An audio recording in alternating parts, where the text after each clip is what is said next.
Hello and welcome to this week's STEM lesson. Today we will be beginning our lessons on natural disasters. There are many forms of a natural disaster. We will begin with earthquakes.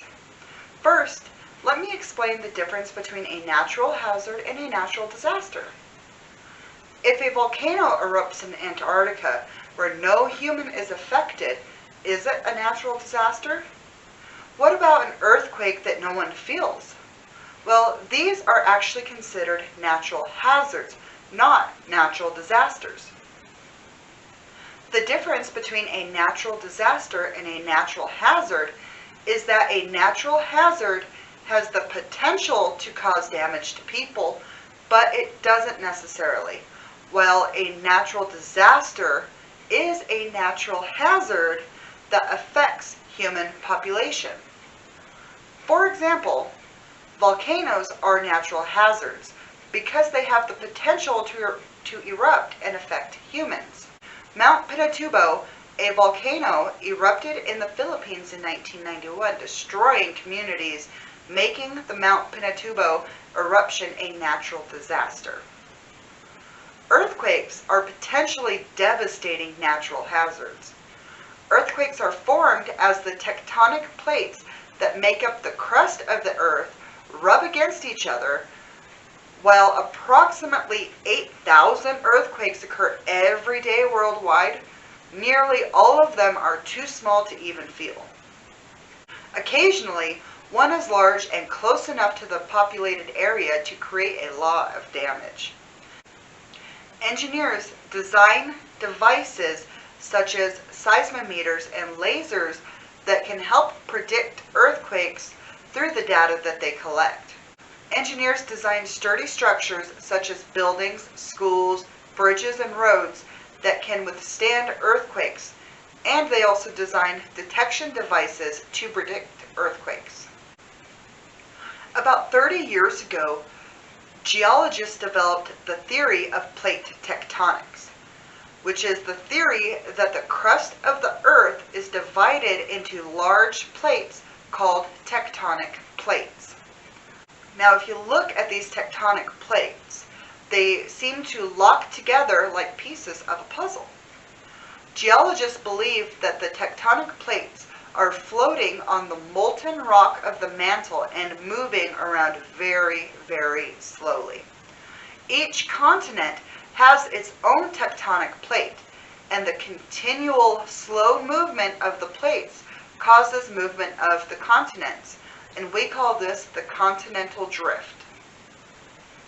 The boundaries where the tectonic plates meet are the areas of the world with the most violent natural earthquake activity. When the plates grind against each other along plate boundaries, the rocks are under so much pressure that sometimes they heat up and fold, creating mountain ranges, hills, and valleys. The intense pressure at the plate boundaries can also cause rocks to snap and break, forming cracks in the earth, or faults as we call them. When faults are formed, a tremendous amount of energy is released, which shakes the earth and causes earthquakes. The point where this rock rupture occurs is called the focus of the earthquake and is very far beneath the Earth's surface.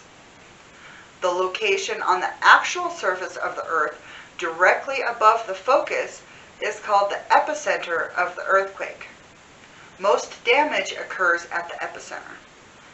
The release of force at the earthquake's focus creates vibrations that travel in seismic waves away from this spot. Aftershocks are vibrations that occur after the main earthquake has passed. They can occur for days after the main earthquake and often cause much or more damage than the original earthquake itself. Megathrust earthquakes, which are those that are a result of two tectonic plates falling beneath each other, they often cause tremendous tsunami waves that have been known to kill thousands of coastal people at one time. Seismographs measure the body and the surface waves that travel from the focus of the earthquakes, or simply the amount of ground motion produced by an earthquake. Earthquakes can occur anywhere in the world. The world's largest recorded earthquakes have all been megathrust events, occurring where one tectonic plate descends the other. The most damaging earthquake in the United States was the earthquake in Prince William Sound, Alaska on March 28, 1964, with a magnitude of 9.2. Now this Alaskan 9.2 megathrust earthquake is also the second biggest earthquake in the world.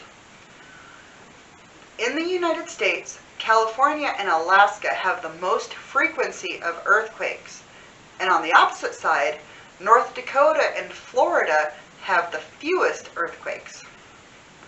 One of the most recent megathrust earthquakes happened off the coast of Japan in 2011.